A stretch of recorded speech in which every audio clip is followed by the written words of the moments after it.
Erev Tov à tout le monde. Ce soir, Parashat Vayechi. Le passage qui dit Vayechi Yaakov. Et Yaakov Avinu, il a vécu Be'eretz Mitzraïm, dans la terre d'Égypte, Sheva Esre Shana, 17 ans. Vei Yemei Yaakov, et ce fut le temps de Yaakov, Shene Chayav, Sheva Shanim, 7 ans, Varbaim, et 40, Umeat Shana, et 100 ans. Yaakov Avinu, il a vécu 147 ans.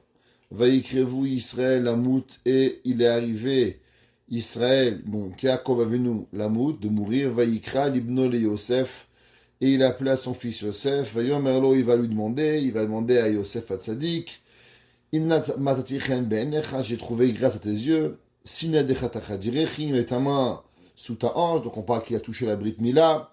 Ve'asita imadi chesed ve'emet, tu vas faire avec moi une bonté et une vérité. Anatak tikbereni be'mitzraim, ne m'enterre pas en Égypte. Les questions de ce passouk, elles sont énormes, beaucoup de questions, et on va essayer de donner quelques réelles questions. D'abord, on sait que Yaakov Avinu, il a vécu en Égypte 17 ans, parce que Yaakov Avinu, quand Paro lui a demandé quel âge as-tu, il va lui dire j'ai 130 ans. Donc à partir du moment où Yaakov Avinu, il va nous dire qu'il avait 130 ans au moment où il est arrivé en Égypte, et Yaakov va mourir à 147 ans. Donc on est capable de compter de 140, de 130 à 147, ça fait 17.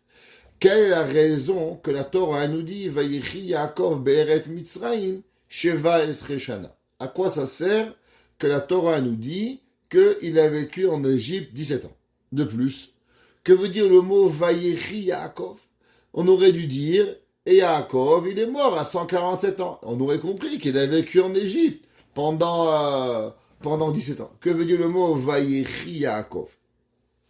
Alors, avant de commencer, j'aimerais aussi poser une question. On voit que dans le Passouk Kaftet, le Passouk il dit que Yaakov Avinu, quand il va parler à son fils Yosef, c'est marqué Vayikirevu Yeme Israël Amut. Et les jours de Israël se sont approchés à mourir. La question elle est flagrante. Vous savez que Yaakov Avinu il avait deux noms, Yaakov et Israël. Des fois on l'appelle Yaakov et des fois on l'appelle Israël.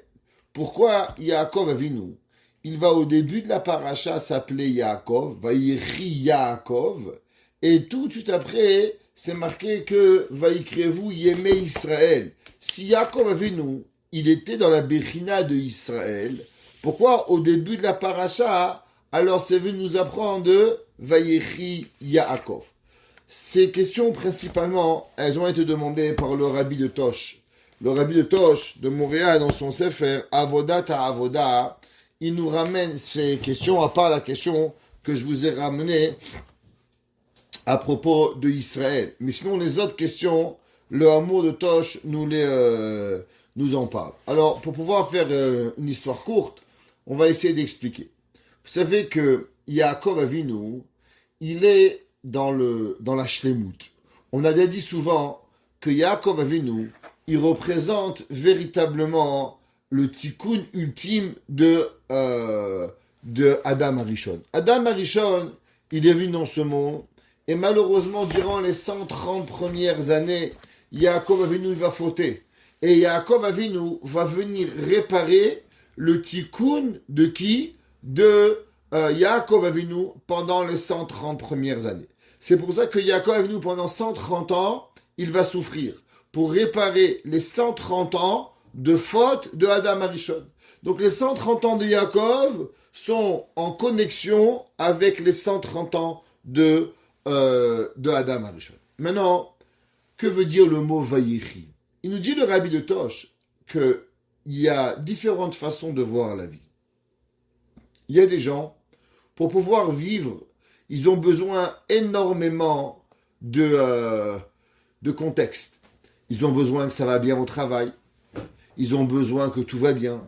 Ils ont besoin que la synagogue va bien, que le rabbin il est gentil, que la femme elle est gentille, que le beau-père il est gentil, que la belle-mère elle est gentille. Il y a besoin d'avoir tout dans leur vie pour pouvoir vivre. Et après qu'ils ont vécu, alors automatiquement ils font aussi qu'ils sont de bonne humeur. Ça veut dire qu'il faut que que tout autour de eux, leur environnement soit bien. Mais maintenant, souvent, même l'environnement, il peut être bien, mais vous n'êtes pas dans un bon environnement, vous n'êtes pas dans une bonne situation, vous n'avez pas envie de vivre, vous n'avez pas envie d'avoir le sourire. Alors, des fois, tout est là, mais vous n'êtes pas là. Combien de fois ça arrive?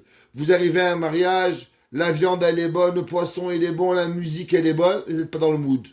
Des fois, c'est l'inverse. C'est vous dans le mood, et les gens qui sont pas dans le mood. Ça dépend de où on va. Après, il y a aussi les gens qui sont autour de nous. Et aussi après, il y a comment nous on réagit à travers tout ça. Il dit le rabbi de Tosh, Vayechi Yaakov. D'abord, il faut savoir que Yaakov Avinu, il avait deux Bechinot. La Bechina de Israël et la Bechina de Yaakov. Yaakov Avinu, même quand il était dans la Bechina de Yaakov, si on pourrait dire la Bechina qui est en bas, Yaakov, il savait vivre. Yaakov Avinu Vayechi Yaakov, ça veut dire que Yaakov Avinu, il était capable d'avoir une vie à 100%. Il dit, Veze Shamar Vayechi Yaakov, Retzenolomar Sheberet Mitzrayim Zacha Yaakov Leikar Archiyud Ikdusha. Ça veut dire que Yaakov Avinu, c'est incroyable. Il va vivre en Eretz Israël. Il va vivre à côté d'Yitzhak Avinu. Mais vous savez où Yaakov Avinu, il va véritablement vivre sa vie? Eh bien, Yaakov Avinu, il va vivre sa vie pleinement à côté de Yosef Hatzadik. Et on va essayer d'expliquer qu'est-ce que ça veut dire. Qu'est-ce que ça veut dire Eretz Mitzrayim? Vous savez qu'il y a 4 éléments. Qu'Akadosh Baruch Hu, il a créé le monde. Domem, Tzomeach, Chai, Medaber. Il y a l'inerte, il y a le végétal, il y a le vivant et il y a l'homme. Il y a aussi les 4 éléments avec quoi Akadosh Baruch Hu, il a créé le monde. Esh, le feu, Ruach, le vent, Maïm, l'eau et Eretz, la terre. Eretz, chacun des 4 éléments, elle a une spiritualité, il y a un niveau. Eretz, la terre, Afar, elle est la plus basse des éléments qui existent. Maintenant, dans cet élément de la terre, il y a différents éléments. Même dans la terre, vous savez qu'il y a de la terre qui est cultivable, il y a de la terre qui n'est pas cultivable. Ça veut dire que même dans les éléments, qui sont les éléments primaires de la création du monde, il y a des éléments qui sont à un niveau quelque part, où même eux, ils sont mieux que d'autres. Il y a la terre où il y a de la vie. Que tu plantes une graine, alors cette terre-là, elle est riche, parce qu'elle peut donner la vie. Donc la terre que tu peux planter, elle-même, elle n'est pas autant inerte que tu peux imaginer, parce que cette terre-là, elle a possibilité de donner la vie. Mais maintenant, il y a de la terre qu'il n'y a rien qui pousse. Il y a de la terre où même si tu mets ce que tu veux, elle est tellement aride, cette terre, que cette terre, elle ne peut rien donner. Yaakov Avinu, il nous a appris une grande règle de vie. Vayechi Yaakov. Yaakov, ça représente l'homme dans son niveau le plus bas qui existe. Quand ça va mal, quand ta femme va mal, quand tes enfants vont mal, quand ta parnassa va mal, quand toute ta vie elle est au travers. Quand tu te réveilles le matin et que tu te dis, mais pourquoi je ne suis pas resté au lit? Pourquoi aujourd'hui, ma vie, elle existe même? Tu as envie de te dire un jour, c'est catastrophique.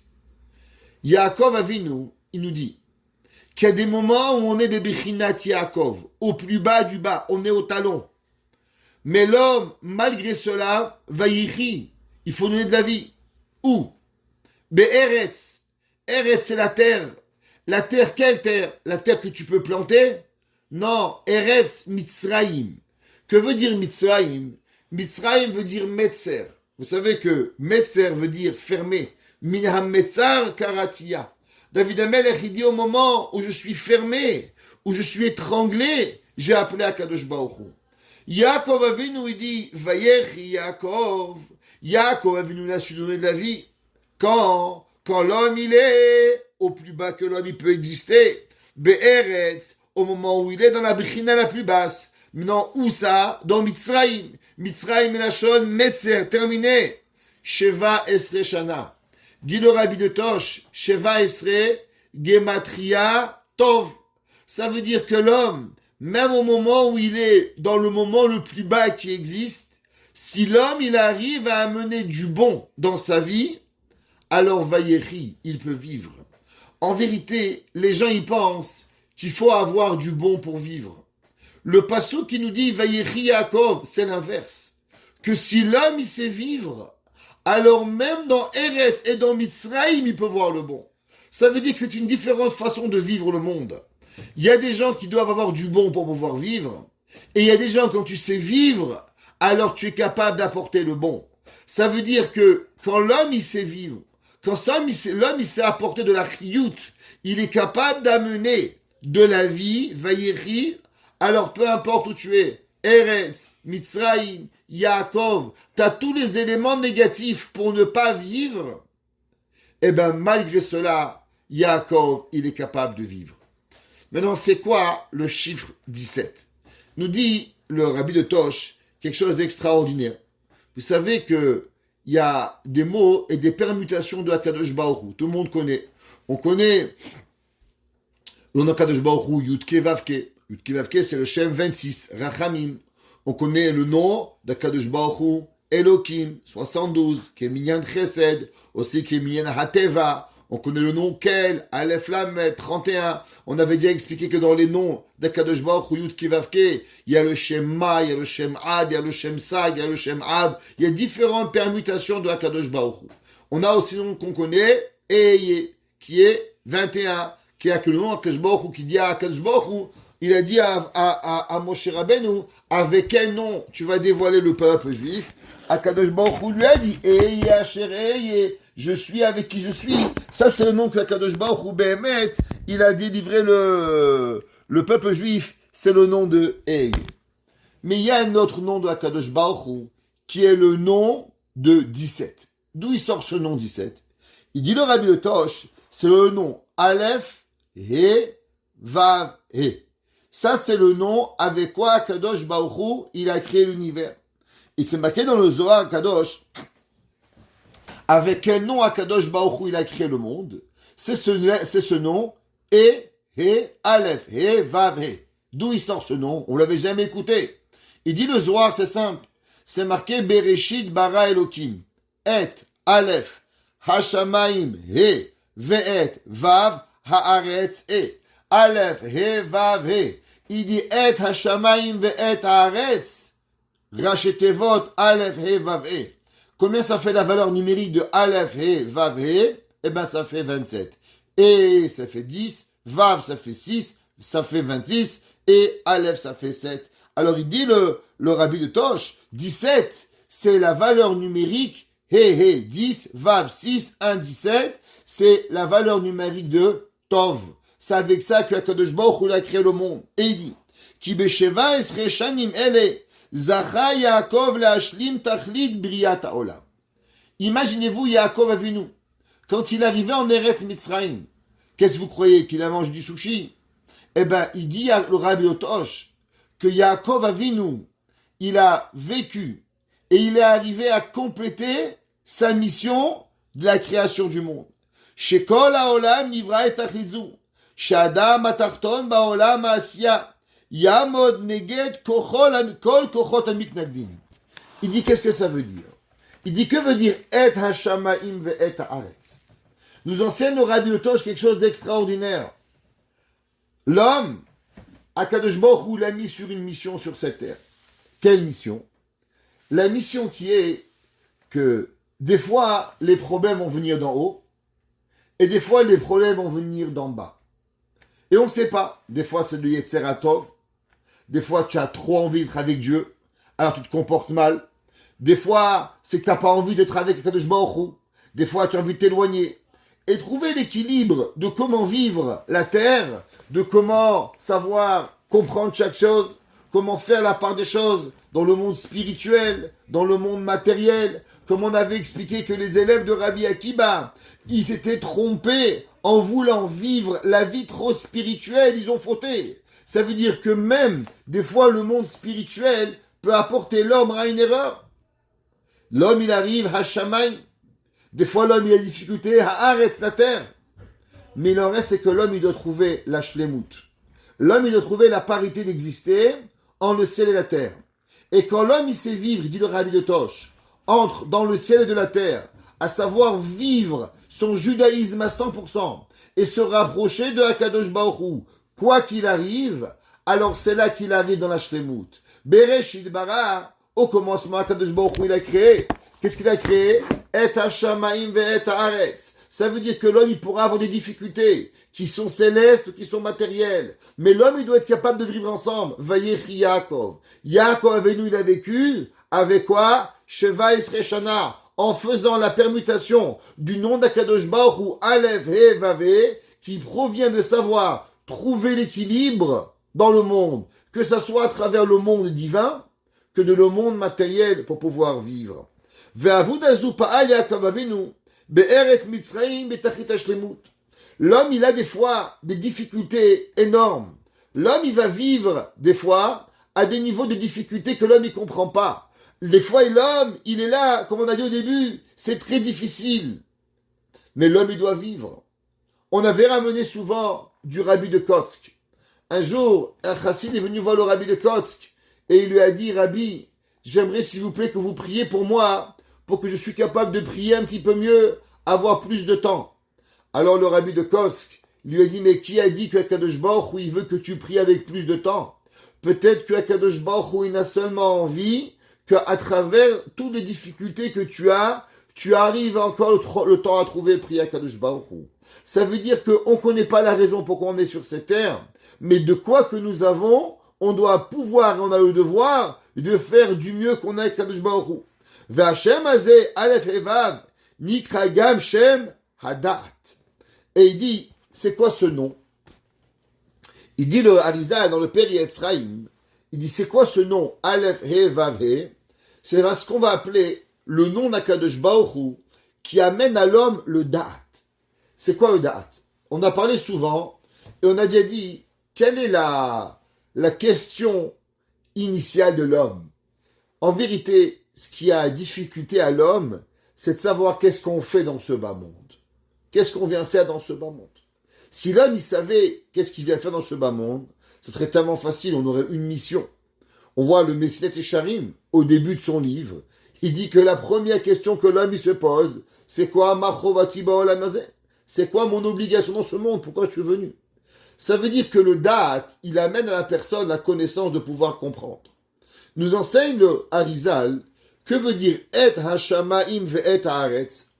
Au moment où l'homme, il sait servir Dieu, dans n'importe quelle des situations qui vient chez toi, que ça soit la joie, la tristesse, ce que tu sais pas, ce que tu comprends, ce que tu comprends pas. Tu sais qu'est-ce que ça t'amène? Le Harizal nous dit, ça amène l'homme, plus l'homme, il va savoir réagir au bon moment, et plus l'homme, il va pouvoir vivre dans le Da'at. Le Da'at, c'est quoi? C'est la connaissance. Ça veut dire que l'homme, à chaque moment de sa vie, il doit vérifier et il doit vouloir se rapprocher d'Akadosh Baruch Hu en sachant et en pouvant se rapprocher de Dieu malgré la difficulté. C'est quoi la faute d'Adam Arishon? La faute d'Adam Arishon, ça a été le Etz Hadat. C'est quoi le Etz Hadat? Au moment où Akadosh Baruch Hu, il lui a demandé de garder une mitzvah. Et lui, il n'a pas su garder la mitzvah. Ça veut dire qu'il est dans un monde qui était shamaïm, qui était céleste, qui était vraiment totalement au-dessus de tout. Et pourtant, Adam Arishon, il va pas savoir comprendre ce que Akadosh Baruch Hu va lui donner de lui. Donc il va faute dans quel nom? Dans le Et HaShamayim. Même s'il va peut-être comprendre dans le Ve'et Haaretz, mais il va pas comprendre le Et HaShamayim. Et ça s'appelle le Etz Hadat. C'est quoi le Etz Hadat? Le Chet du Da'at. C'est quand l'homme, il ne sait plus pourquoi il est venu dans ce bas monde. Si Adam Arishon, il avait su vivre dans ce bas monde avec la mitzvah que Akadosh Baruch Hu lui a donnée, alors il aurait pu faire la conjoncture des deux mondes, du Shamaim et du Haaretz, et HaShamaim vet Haaretz, vivre dans un monde où malgré les difficultés, alors il aurait été capable de vivre. Qui c'est qui va être affronté à des difficultés terribles pendant 17 ans?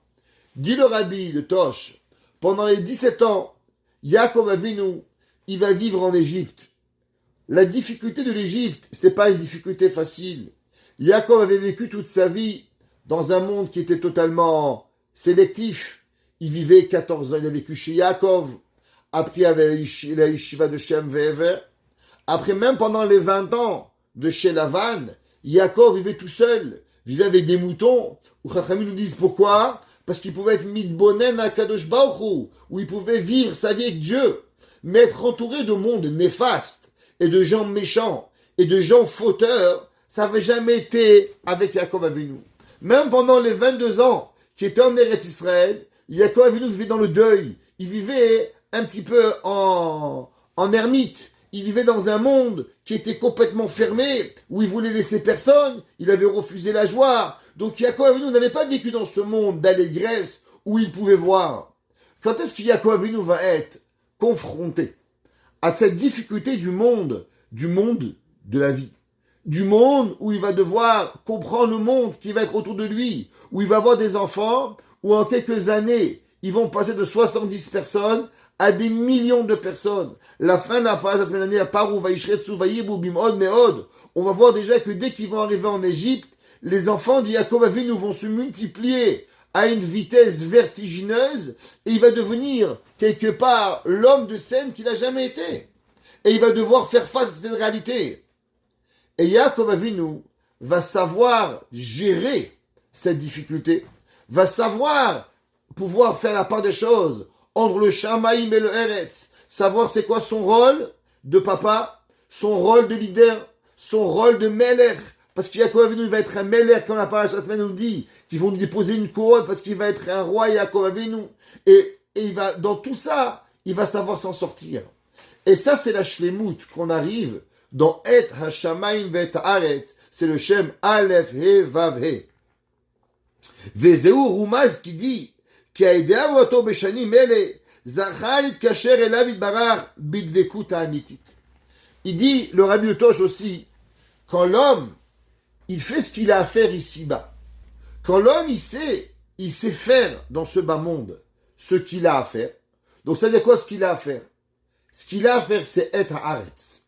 Et Haaretz, ça veut dire que la terre, généralement, ce sont les envies corporelles, ce sont toutes les ta'avot, et l'homme, la neshama, comme dit le Ramchal, l'homme, il est attiré et il est éloigné de Hakadosh Baruch Hu à travers toutes les tentations journalières que nous avons. Tous les jours, on se lève le matin, on a un Yetzer Hara. Et ça, c'est le Eretz. C'est ce qui nous éloigne de Hakadosh Baruch Hu. Maintenant, quand l'homme, il arrive à vivre sa vie avec Hakadosh Baruch Hu dans ce bas monde, alors automatiquement Hakadosh Baruch Hu, il s'approche de toi. C'est ce qu'on appelle Et HaShamayim. Quand toi, tu as le Et Haaretz, quand toi, tu sais vivre dans le monde bas, et tu es capable d'affronter les difficultés, et de rester à ta hauteur et à ton niveau de spiritualité, alors Hakadosh Baruch Hu, il dit, ah, toi, tu fais Et Haaretz, alors moi, je te donne Et HaShamayim. Et cette conjonction qu'il y a entre Hakadosh Baruch Hu et nous, tout dépend comme nous on vit. Alors on a déjà expliqué au nom du Harizal qu'en vérité, quand l'homme il sait faire ce travail, alors il mérite le Shem Yudke Vavke. C'est quoi le Shem Yudke Vavke? Eh bien le Shem Yudke Vavke c'est la Rachamim. Si on regarde le Shem Yudke Vavke, c'est les Rachtevot, Yismechu HaShamayim Vetagel Haaretz. Ça veut dire quand l'homme, lui, il vit dans un monde de Et Haaretz. Quand l'homme, il sait être maître de lui-même à travers toute notre vie, comment voir, comment vivre, comment manger, comment boire, comment dormir, comment voir, comment réfléchir à chaque moment, Hachem lui dit, ah, toi, tu es capable de te connecter à Et Haaretz. Alors moi, je vais te donner Et HaShamayim. Bereshit bara Elokim Et HaShamayim ve'et Haaretz. Ça veut dire qu'on a déjà parlé souvent du concept de It'aruta dil tata pour avoir le It'aruta dil ela. Quand l'homme il a le réveil du bas monde, ici-bas, alors il va mériter d'avoir quoi? Le réveil d'Akadosh Baruch Hu d'It'aruta dil ela. Et c'est comme ça que le monde y vit à travers la terre et à travers le ciel. Nous dit le Rabbi de Tosh, quand est-ce que Yaakov Avinu il a mérité d'avoir cette connexion avec Dieu à son niveau le plus grand? Eh ben, il ne l'a réussi qu'en Eretz Mitzrayim. Vayichi Yaakov. Yaakov Avinu, il a vécu. Yaakov Avinu, il a été capable de vivre un véritable judaïsme. Comment? Même quand il était dans le Bechina de Yaakov, Yaakov, c'est la plus petite Bechina que l'homme il peut avoir. Seulement, Yaakov nous dit dans Eretz, dans Mitzrayim, mais il a su connecter Et Hashamaim ve Et Haaretz. Ça, c'est la gematria de Aleph et Vavé. Maintenant, on pourrait se demander comment on y arrive. Comment l'homme, il arrive à travers toutes les difficultés de pouvoir connecter le monde d'en haut et le monde d'en bas. Eh bien, vous savez comment on arrive à voir vivre le monde d'en haut et le monde d'en bas. Alors, Alpi Kabbalah, il est écrit que vous savez que la lettre tête, ben, c'est un trait à peu près, et il y a une boucle qui rentre à l'intérieur. Qu'est-ce que c'est la lettre tête? La lettre tête, elle est représentée généralement par le mot Tov.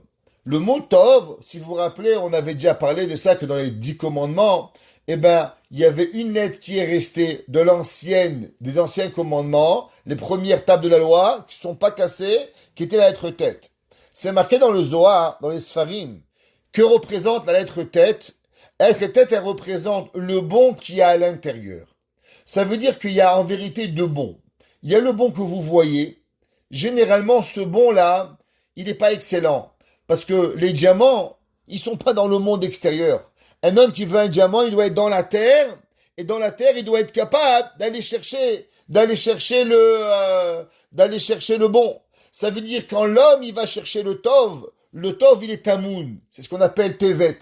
C'est quoi Tevet, le mois de Tevet? Le mois de Tevet, c'est d'aller chercher le bon qui est à l'intérieur, qui est caché.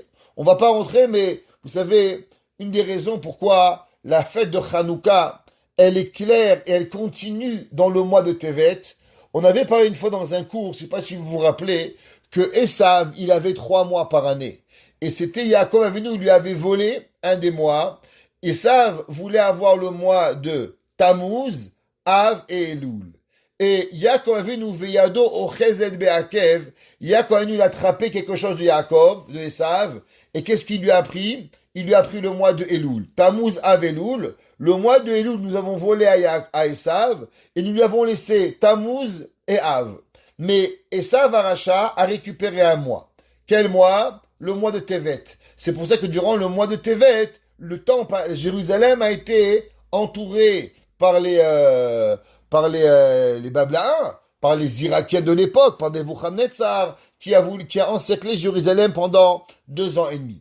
Ça veut dire que le mois de Tevet, en vérité, c'est un mois qui est avec énormément de bonté, mais durant ce mois de bonté, on la voit pas. Pourquoi on la voit pas? Parce que comme la boucle du tête, elle est rentrée à l'intérieur. Et comme toute chose qui est cachée, qu'est-ce qu'il faut? Il faut aller avoir de la lumière pour aller l'éclairer. C'est pour ça que le premier jour du mois de Tevet, le 1 et le 2 Tevet, ça fait partie encore de Hanouka. C'est quoi Hanouka? Hanouka, c'est là au moment où nous éclairons la bougie. Les 8 bougies de Hanouka dans le mois de Tevet, dans le 2 de Tevet, à travers cette lumière de Hanouka, nous donnons de la force à ce mois qui est normalement un mois de difficulté, mais on le transforme véritablement en un mois de bonté. Ça veut dire que dans le mois de Tevet, il y a seulement 2 jours de bon. Parce que tout le jour après, c'est Asara Betevet. Après, souvent, on va tomber dans les Shovavim. Mais du fait qu'on a donné cette lumière, le fait qu'on donne la lumière dans le mois de Tevet, alors on arrive à en extraire le bon. Pour pouvoir vivre la vie bonne, pour pouvoir arriver au tachlit, au but, qui est véritablement d'être capable de connecter, comme on a expliqué au début, Et Hashamaim ve Et Haaretz, Aleph et Vav et. Pour cela, il y a une seule chose. Il y a un secret. Le secret, c'est de ne pas voir le mal. Vous savez, il y a 2 genres de personnes. C'est marqué dans le Ramchal. Le Ramchal, il dit que, ce qui se rappelle dans le Miset Yesharim, il disait le Ramchal qu'il y a 2 genres de personnes. Il y a des genres de personnes qui disent Gamzul et Tova. C'est quoi Gamzul et Tova? Ok. Quoi qui arrive, ça c'est aussi pour le bien. Il y a des gens qui disent Kol man be'avid rahmana letavavid. Tout ce que Dieu y fait, ça va sûrement être pour le bien. Mais il y a une Bechina qui est aussi encore plus grand que ça. C'est que l'homme, il n'est même pas capable de voir du mal. Ça veut dire, il y a des gens que maintenant ils voient le mal. Seulement, par la suite, ils vont comprendre que le mal, il va être transformé en bien. C'est déjà une madriga. C'est-à-dire que tu prends un ticket de $5 000, là comme ils disent au Québec, t'es en maudit tabernacle, T'en peux plus, mais tu dis, c'est pas grave. Un beau jour, je vais comprendre, ça va être bien. C'est une madriga. Mais il y a une madriga qui est encore plus grande. C'est que l'homme, il ne voit même pas le mal. Yaakov Avinu, il dit, est-ce que tu veux savoir comment on peut connecter le Eretz et le Shamaim, arriver à le Tachlit Abriya? Le Zohar, il dit, c'est quoi le Tachlit Abriya? Bereshit bara, au commencement Dieu créa. Qu'est-ce qu'Akadosh Baruch Hu il a voulu? Akadosh Baruch Hu n'a voulu que d'une chose. Et Hashamaim ve'et Haaretz. Que tu arrives à être bon à n'importe quel état de ta vie. Que ce soit les difficultés de Shamaim, que ce soit les difficultés de Haaretz, quoi qu'il arrive. Et elle dit, mais comment on arrive à affronter ces difficultés? Eh bien, toutes les difficultés que tu arrives à les affronter, quand tu es capable de voir le Tov. Quand l'homme, quoi qu'il arrive, il sait voir de la bonté de Akadosh Baruch Hu. Si tu es capable de voir la bonté d'Akadosh Baruch Hu, alors Akadosh Baruch Hu, il est capable d'y arriver. Et écoutez, qu'est-ce qu'il va dire le Harizal? Et il dit, Vayechi Yaakov be'eretz Mitzrayim, retzon lomar, shebe'eretz Mitzrayim, zacha Yaakov le'ikar, achiyut dikdusha. Ça veut dire, si je vous aurais demandé la question, comment Yaakov Avinu, il a été capable de vivre? Je vais vous demander juste une seconde de pause, une seconde, je m'excuse. Donnez-moi une petite seconde. Alors, si on avait demandé à Yaakov Avinu, à quel moment dans ta vie tu es arrivé à la shlemut, tu es arrivé au moment le plus élevé de ta vie? Quand tu étais pendant 70 ans avec ton père? Imaginez-vous vivre avec Yitzhak Avinu? 14 ans à la yeshiva de Shem Ve'ever? Au moment où Yaakov Avinu va étudier toute sa vie sans bouger? Au moment où tu vas arriver dans la place du Beth Amikdash, chez Lavan, quand tu as eu tes 12 enfants, tu avais tes 2 femmes, Rachel et Léa. À quel moment véritable tu as eu le moment le plus extasant de ta vie?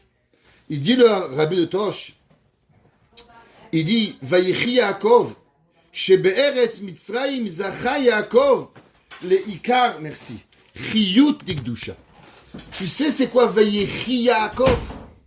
Au moment où tu crois que l'homme, il est le plus loin de Dieu, au moment où l'homme, il est le plus bas qui puisse exister, c'est là qu'il va vivre son plus grand judaïsme. Vayechi Yaakov. Je vous ai déjà raconté l'histoire du Rav de Brisk, que le Rav de Brisk, quand il est arrivé en Suisse, il a dit, je vais trouver les plus grands rabbins. Parce qu'en Suisse, il n'y a jamais eu de guerre.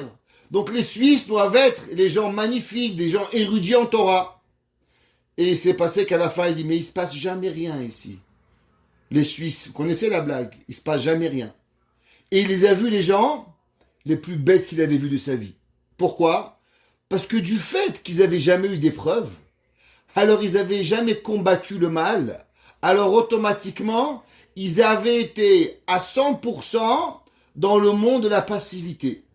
À l'inverse, en Pologne, en Allemagne, en Russie, en Lituanie, où il y avait eu des difficultés, alors ça avait créé chez l'homme la proximité avec Akadosh Baruch Hu.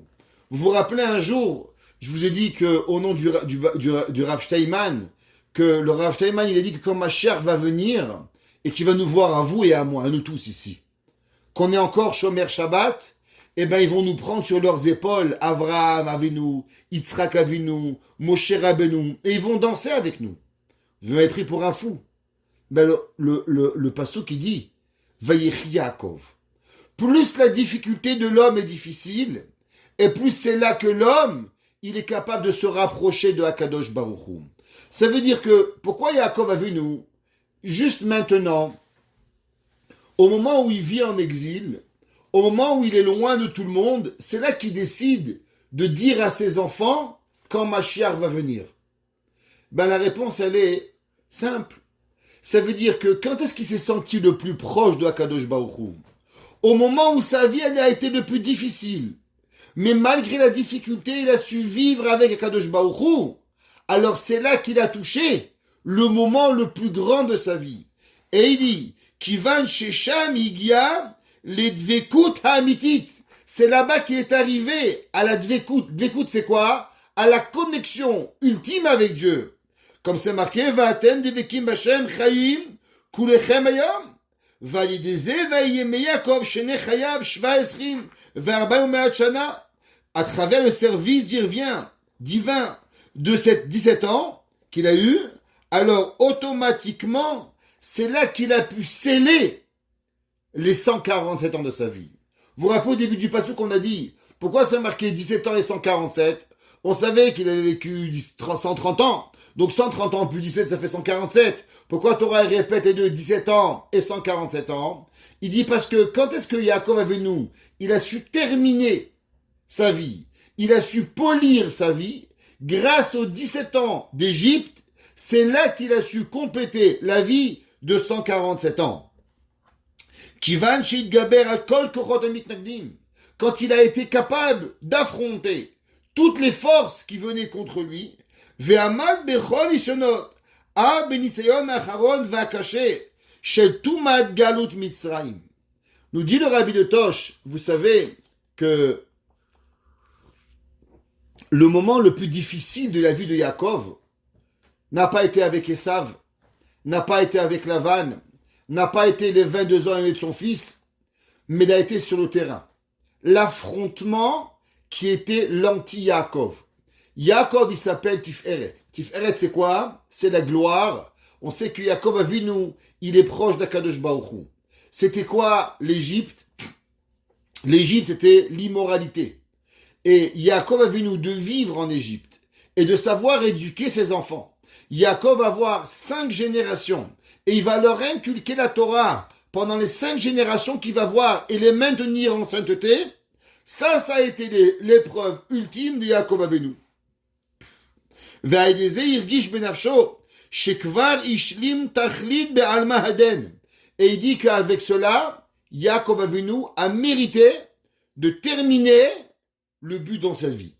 Et il est arrivé le temps où il devait donner à Kadosh Baruch Hu, sa neshama, et c'est pour ça que Yaakov Avinu vayechi Yaakov.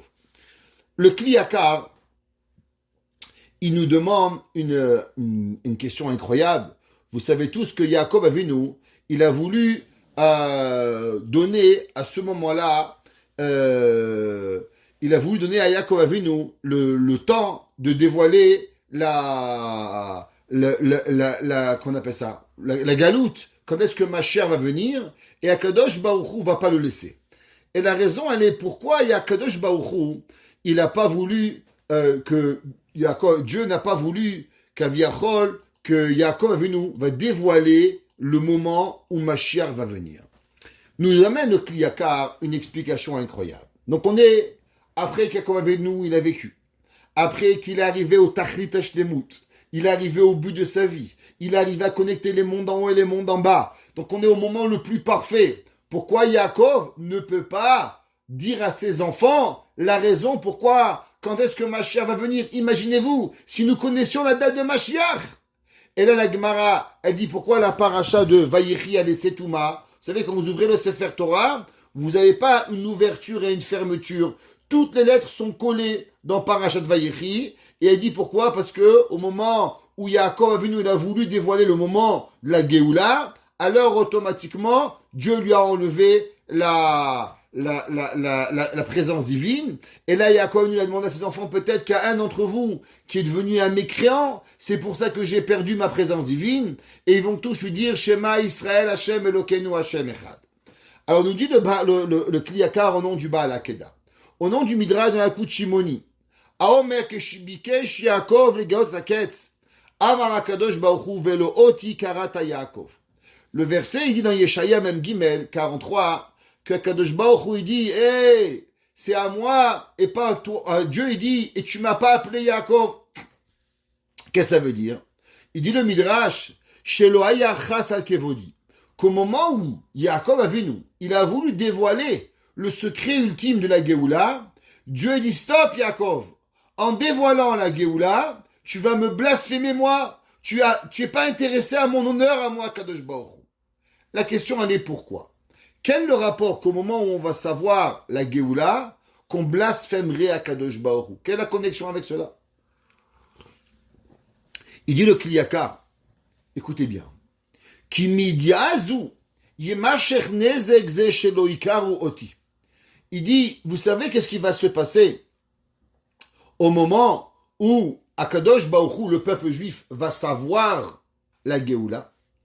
Eh bien, il dit le Kliyakar que aujourd'hui, chacun de nous, qu'est-ce que nous faisons? Nous prions Hachem tous les jours. Et sema David avdecha me'erat hatzmiach vekanot arum bishuatecha shema koleinu. On demande à Kadosh Baruch Hu, s'il te plaît Dieu, Amen à Géoula, Amen à Géoula, Amen à Géoula, Amen à Géoula. Vous vous êtes jamais posé la question, comment se fait-il qu'après 2000 ans d'exil, on n'a toujours pas perdu l'espoir de la Géoula? Mais quel peuple il a vécu pendant 2000 ans sans avoir quelque chose et être capable encore de croire à Kadosh Baruch Hu? Jamais. Il n'y a jamais eu un peuple. Prenez les Chinois. Ils arrivent au Canada, ils deviennent Canadiens. Prenez les Italiens, ils vivent en Canada, ils deviennent Canadiens. Ils arrivent en France, ils deviennent Français au bout d'une génération, 2 générations. Prends les Québécois, sont tous des anciens Français. Aujourd'hui, ils disent, mais non, on n'est pas des Français, on est des Québécois. Mais t'es rien d'autre qu'un Français pourri, c'est pas grave. T'es les filles du roi et t'es les prisonniers, il faut arrêter de rêver. Non, il est Québécois. Qu'est-ce qui s'est passé? C'est que maintenant, il a une fierté à lui-même. Et ça fait combien de temps le Québec? 500 ans. Comment nous, ça fait 2000 ans qu'on traverse le monde et on est toujours appelé des Juifs? Comment? Pourquoi t'es pas un Canadien? Pourquoi t'es pas un Américain? Pourquoi t'es pas un Australien? Qu'est-ce qui a fait qu'on n'a pas perdu Akadosh Baruch Hu? Qu'on n'a pas perdu l'espoir? Il dit le Kliyakar, qui midiazu, si on avait su, quand Mashiach viendrait, alors le peuple juif n'aurait jamais plus appelé Akadosh Baruch Hu. Veivakshu leshev yeshiva shekeva be'artzot ha'amim. Liot lahem achouza. Il dit, vous savez qu'est-ce que le monde il aurait fait si Dieu il aurait dit, eh ben le peuple juif, vous allez être délivré en l'an 5782, durant le mois de Tevet. Quand? Eh ben le 15 Tevet. Eh ben le peuple juif, il aurait jamais plus prié. Pendant 2000 ans, quand on serait en Amérique, au Canada, en Pologne, en Tunisie, au Maroc, on se serait dit, mais à quoi ça sert de prier si déjà Akadosh Baruch Hu, il a déjà prévu la date qu'on va venir en l'an 5782? Du fait que Akadosh Baruch Hu n'a pas donné à l'homme la date prévue que Mashiach va venir, alors automatiquement à l'homme il prie tous les jours Akadosh Baruch Hu. Et c'est ça qui nous a donné l'espoir et l'assurance de vivre avec Dieu. Ça veut dire que nous, toute notre vie, on a pensé qu'Akadosh Baruch Hu, il a été méchant avec nous. Akadosh Baruch Hu, il aurait pu donner au peuple juif savoir quand est-ce qu'on est, Mashiach va venir, mais il a été méchant, il nous a saqués. Il dit, mais les gars, t'as pas compris. Tu sais pourquoi aujourd'hui tu peux demander quand Mashiach il vient? C'est parce que tu n'as jamais su quand Mashiach il allait venir. Parce que si tu avais eu une date, tu n'aurais jamais attendu. Tu n'aurais jamais fait les mitzvot. Tu n'aurais jamais fait Shabbat. Tu te serais perdu. Parce que tu dis de toute façon, je vais attendre 2000 ans. Alors attendre 2000 ans pour 2000 ans, laisse-moi kiffer. Mais du fait que tu ne savais pas quand Mashiach va venir, alors automatiquement tu as eu peur tous les jours. Peut-être maintenant, peut-être demain, peut-être aujourd'hui, peut-être dans 5 minutes. Et tu as gardé la flamme vivante. Et le fait que tu ne savais pas, c'est ça qui a permis au peuple juif de survivre pendant 2000 ans. Ça veut dire ce qui a permis que la flamme du peuple juif, elle reste allumée, c'est le fait qu'on ne savait jamais quand est-ce que Mashiach allait venir. Et dit Alken, Satan, Mechatam, Maketz Acharon, Kedé Shebechol Dor Vador, Yevachou et Pene Hashem, de façon à ce que chaque génération lui demande Dieu. Ved David Malkam, Velovakshu Liot Toshavim Be'artzot Ha'amim. Et il dit le Kliyakar avec cela, comme on savait que demain, Mashiach allait venir, alors on n'est jamais devenu des résidents de pays. Et automatiquement, ils vont demander la délivrance à chaque moment. Et là, le Kliyakar, il fait une remontrance un petit peu, malheureusement, sur les gens riches. Et il dit quelque chose de très puissant. Il dit que si on voudrait se demander la question, il le répète ici, et il le répète aussi dans son livre Olelot Ephraim, qu'il a écrit, si on voudrait se demander pourquoi Mashiach n'est pas encore venu. On a fauté pendant 400 ans, on va dire, mais ça fait déjà 2000 ans qu'on paye. Ça fait 5 fois le prix, vous savez. On était 420 ans. 420 ans, combien d'années on a fauté? Allez, on va dire 350 ans. Mais on a déjà payé 5 fois le prix. Le prix le plus grand qu'on peut payer dans la Torah, c'est Arba Vechamisha, 5 fois. Combien de temps on va attendre Mashiach? Combien de temps Akadosh Baruch Hu va nous payer? T'as volé une vache, tu payes 5 fois le prix. Et nous, ça fait 2000 ans d'exil pour 300 ans. C'est pas correct. Ça veut dire qu'il y a encore aujourd'hui un problème qui nous empêche la Géoula. Et écoutez, qu'est-ce qu'il dit le Kliakar? Et il dit qu'Asher ba'avonenu midazu metsuya benenu. Afilu bizman shen aketz noda. Malgré qu'aujourd'hui, on ne connaît pas encore le dévoilement de l'étape. Quand est-ce qu'Akadosh Baruch Hu, il va dévoiler le peuple juif? Mikol makom rabim ema me'aretz. Il dit, tu sais, qu'est-ce qui fait que le peuple juif, il reste en exil, qu'il y a énormément de personnes, amityashvim be'artzot ha'amim. Il dit, la première des choses, c'est qu'ils se sentent citoyens de pays. Le juif, il n'est jamais un citoyen canadien. On n'est pas canadien juif, on est un juif canadien. On n'est pas un français juif, on est un juif français. Vous avez sûrement entendu le nouveau président de la France, Monsieur Zemmour, qui veut que nous sommes tous des Français, la France. Vive la France! Ouais, la France, tout le monde connaît. Eh ben, il dit le Kliakar, l'anti-Torah, c'est ça. La Torah, elle est que tu n'es pas d'abord un Français, ni un Américain, ni un Japonais. Tu dois rester un Juif. Le Juif, il n'est jamais un citoyen. Et le jour où tu te sens citoyen avant d'être Juif, eh ben cela va augmenter malheureusement l'exil. Et il dit, et qui c'est qui le fait? Et il dit, Ubonim lahem batim sefunim. Il dit au moment où les gens, ils construisent chez eux d'énormes maisons. Il dit quand le monde, les gens, ils commencent à construire des empires. Il dit, mais qu'est-ce que tu fais au Canada? Au Canada, on doit avoir une maison pour habiter. C'est normal. Il fait froid dehors. Mais pourquoi tu t'achètes une maison à 15 millions de dollars? Qu'est-ce que tu as besoin de 15 millions de dollars? Qu'est-ce que tu as besoin d'aller à Los Angeles? Et tu as des juifs, ils ont des maisons, je ne sais pas d'où ils sortent. Mais à quoi ça sert tout ça? On n'est pas chez nous. Chez nous, c'est Eretz Israël. Chez nous, c'est la terre d'Israël. C'est ni l'Amérique, ni la Sendria en Espagne, ni rien. Et il dit, Bisman, Vechashuvim, Veshel Avanim, Binyan Akiyum, ou Bessi Bazoum. Écoutez ce qu'il écrit ici. Les Olam, Enam, Dorshim et Pene Hashem. Et il dit, du fait que les gens, ils ont d'énormes maisons, ils ont d'énormes biens, alors ils ne demandent plus jamais à Kadosh Baruch Hu. Bechol Lev, de tout cœur. Les Aviam el Artsam, de les amener à leur pays. Ve'alken Akadosh Baruch Hu manichem shama. Et il dit, et du fait que malheureusement, on ne prie plus Hachem, du fait qu'on est tellement bien, alors automatiquement, on ne prie plus tellement avec Kadosh Baruch Hu. Vous vous rappelez une histoire que j'avais racontée un jour au nom du Rabbi Nachum de Tchernobyl. Le Rabbi Nachum de Tchernobyl, un jour, était dans une auberge. Et quand il était en train de faire Tikkun Chatzot, alors il est en train de faire Tikkun Chatzot, et l'aubergiste, il a vu du feu dans la chambre du Rav. Alors il toque à la porte, il dit, Rabbi, il y a le feu. Il dit, non, il n'y a pas de feu. Il rentre à sa chambre, et de loin, il voit le feu. Il revient, il tape, il dit, Rabbi, il y a le feu dans votre chambre. Le Rav, lui dit, non, il n'y a pas de feu. Il dit, mais je vois le feu. Il dit, non, c'est pas du feu que tu vois. Il dit, ce que tu vois, c'est seulement les anges du ciel qui viennent au moment où je fais Tikkun Chatzot, où je prie, alors les anges du ciel, ils reviennent. Et ils prient avec moi la venue du Mashiach. Alors, vous savez que, c'est quoi Tikkun Chatzot? Tikkun Chatzot, c'est quelque chose où on se lève au milieu de la nuit, on casse le plaisir ultime. C'est quoi le plaisir ultime? Le plaisir ultime, c'est quand tu dors. Ça veut dire, vous savez, prenez un bébé. Un bébé, il est mignon. Quel moment il dit, chut, pas de bruit, le bébé, il dort. Ça veut dire qu'un bébé, quand il dort, tu le vois, il est mignon, il est relax, il est top. Ouais? Eh ben, le plus grand plaisir de l'homme, c'est quand l'homme, il est en train de dormir, tout va bien. Parce que si vous avez le moins de soucis, vous pouvez pas dormir. Les gens qui ont des soucis, ils dorment pas. Donc, quand tu dors, crois-moi, ça veut dire que tout va bien, Baruch Hashem. Eh ben, le Tikkun Chatzot, c'est quoi? c'est au milieu de ton sommeil, crac, tu mets un réveil, tu te lèves, tu fais les brachot, tu te lèves et tu pries l'heure pour Akadosh Baruch Hu.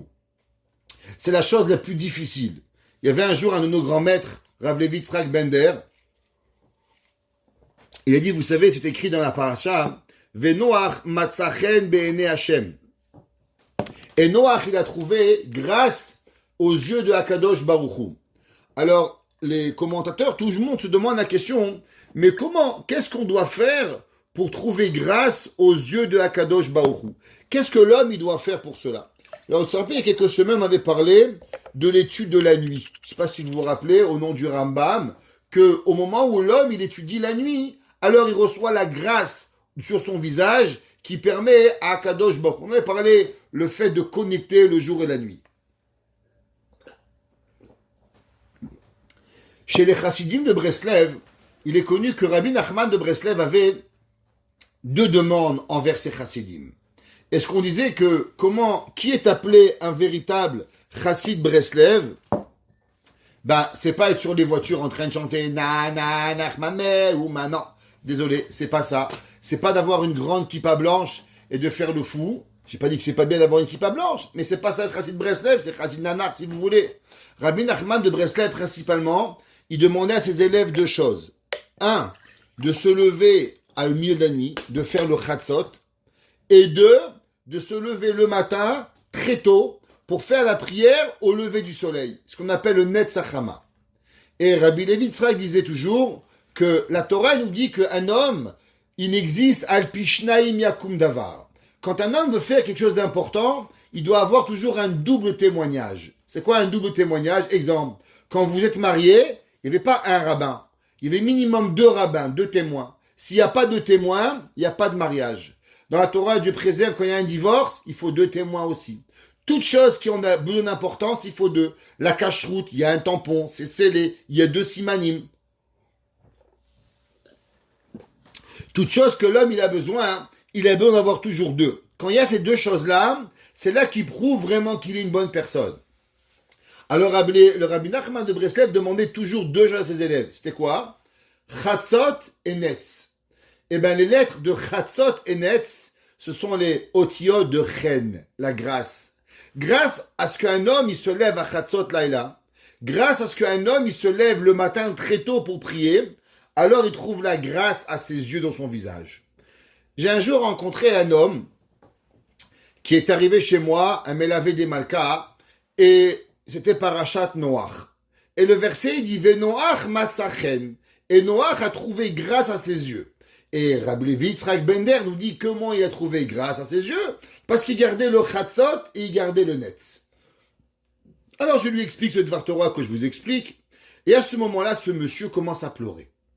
Je le regarde, j'étais un peu choqué, je dis, ça va bien monsieur, vous allez bien? Qu'est-ce qui vous arrive? Il dit, laissez-moi que Vodara vous raconter. Il dit, il y a plus de 30 ans, aujourd'hui ça fait environ 35 ans de ça, il y a 30 ans, j'étais chassid Breslev. Et j'ai voulu changer, et j'ai voulu devenir chassid Belz. Alors, je suis parti voir le rabbi de Belz, en me présentant à lui, et en lui disant que je veux devenir un chassid de Belz. Alors le rabbi de Belz m'a regardé, il m'a dit, mais qu'est-ce qui va se passer avec le chen? Moi, j'ai pas compris. Et ça fait 30 ans que dans ma tête, je me redemande, mais qu'est-ce que le rabbi veut chez moi? Aujourd'hui, 30 ans plus tard, je viens de comprendre. Je dis, oui, c'est quoi? Il m'a dit, quand j'étais jeune, avant de devenir un chassid de Belz, j'étais Breslev. Et j'avais 2 mitzvot que je faisais excessivement attention. Tous les soirs, je me levais à Chatzot, et tout le matin, je me levais pour prier au Netz. Et la première chose que j'ai arrêtée en devenant chassid de Breslev, ce sont 2 mitzvot. Alors le rabbi de Belz, il m'a demandé, mais qu'est-ce qui va se passer avec tes 2 mitzvot? Chatzot et Netz. Ça m'a pris 30 ans pour comprendre ce que le rabbi de Belz, il voulait chez moi.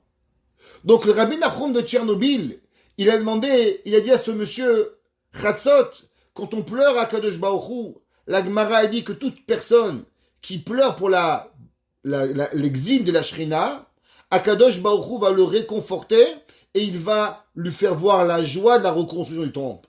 Kol ha-boché al chorbana Zoché Veroé, il va mériter et voir sur la reconstruction du temple.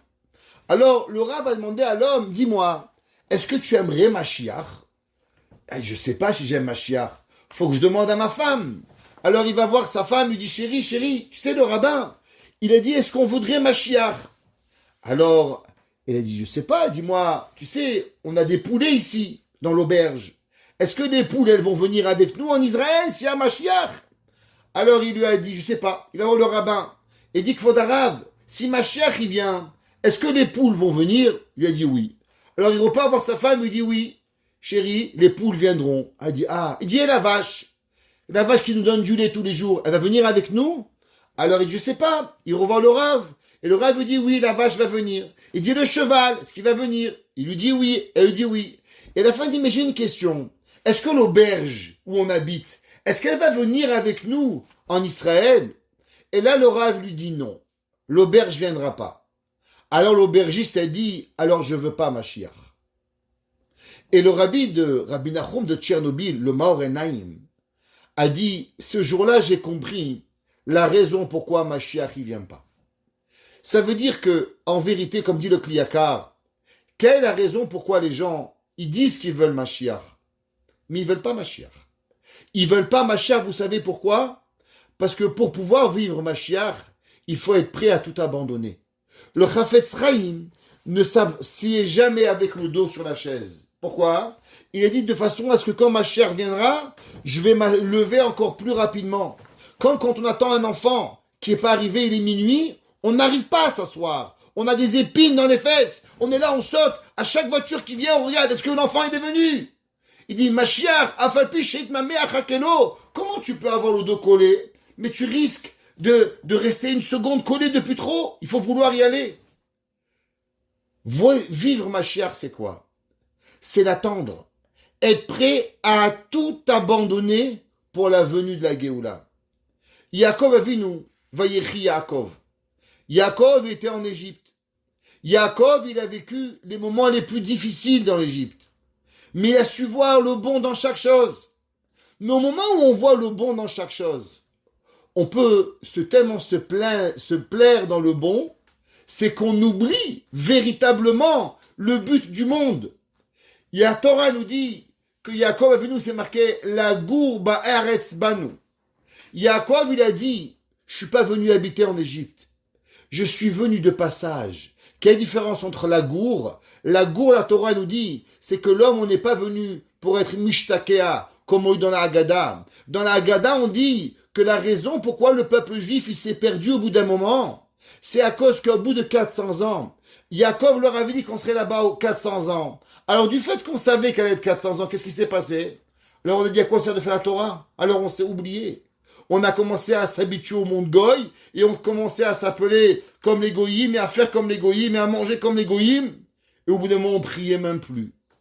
Et pourtant, le jour où on a prié, alors Akadosh Baruch Hu nous a sauvés. Ça veut dire que ce qu'on a cru pendant des centenaires, des millénaires, que Akadosh Baruch Hu nous avait punis quelque part d'avoir fermé le secret d'Yaakov Avinu, le Kliyakar, il nous dit que ça a été le plus grand des cadeaux que Akadosh Baruch Hu a donné à l'humanité. Le cadeau de la Géoula, c'est de ne pas savoir quand la Géoula, elle va venir. Ça veut dire, si vous voulez savoir c'est quoi le plus grand cadeau que Akadosh Baruch Hu nous a fait, c'est qu'il nous a jamais dit quand Mashiach allait venir, parce que si nous avions su, alors on n'aurait jamais reçu Mashiach. Alors souvent on se demande et on croit qu'on est fermé. Que veut dire fermé? Comme on a expliqué, c'est Eretz Mitzraïm. Eretz, c'est au niveau le plus bas. Mitzraïm, Milachon, Metzer. Tu crois que tout est fermé. La paracha, elle est fermée. Vayechi. Pourquoi Vayechi? Parce que si tu sais vivre, même à l'endroit où tu crois que c'est fermé, au moment où tu crois qu'en vérité, c'est l'endroit, la chose qui est le plus bas et Dieu t'a abandonné, là-bas c'est Sheva Esrei, là-bas c'est 17. C'est quoi Gematria 17? C'est le Tov. Ça veut dire que le fait que Akadosh Baruch Hu, il a fermé la prophétie à Yaakov, toi tu crois que c'est une punition, mais véritablement c'est quoi? C'est le plus grand des cadeaux que Akadosh Baruch Hu il a donné à l'homme. Ça veut dire où tu crois que Dieu t'abandonne, c'est là-bas que Akadosh Baruch Hu il est. Tout le monde connaît la fameuse chanson Ve'afilu be'astara de Rabbi Nachman de Breslev. Ça veut dire qu'au moment où tu crois qu'Akadosh Baruch Hu est le plus loin de toi, ça c'est seulement ce que tu crois, mais véritablement c'est là que l'homme il peut vivre avec Akadosh Baruch Hu. Yaakov Avinu il est arrivé au Tachlit Hashlemut quand? Eh bien quand l'homme il a été Yaakov au plus loin de Dieu, en Eretz Mitzrayim, dans l'endroit avec les plus grandes difficultés, c'est là qu'il va nous dire le Harizal que Yaakov Avinu va arriver au Da'at d'Akadosh Baruch Hu. Yodea Da'at Elyon, il va savoir la Da'at d'Akadosh Baruch Hu. Mais comment c'est possible? L'endroit le plus loin de Dieu? Oui. Parce que plus tu crois que Dieu t'a abandonné, et toi tu vas découvrir Akadosh Baruch Hu, alors c'est là que Akadosh Baruch Hu il se dévoile à toi pour te faire montrer que tu ne l'as pas oublié. Ça veut dire que plus l'homme, il est capable d'amener du bon dans la difficulté, plus l'homme, il est capable de vivre avec Akadosh Baruch Hu à chaque moment de sa vie, et plus Akadosh Baruch Hu il le connecte avec la véritable réalité, et Hashamayim ve'et haaretz, arrivé au Tachlit haolam. Et nous dit le Kliyaka dans cette paracha, on arrive juste avant la semaine prochaine, on commence à partir de dimanche les Shovavim.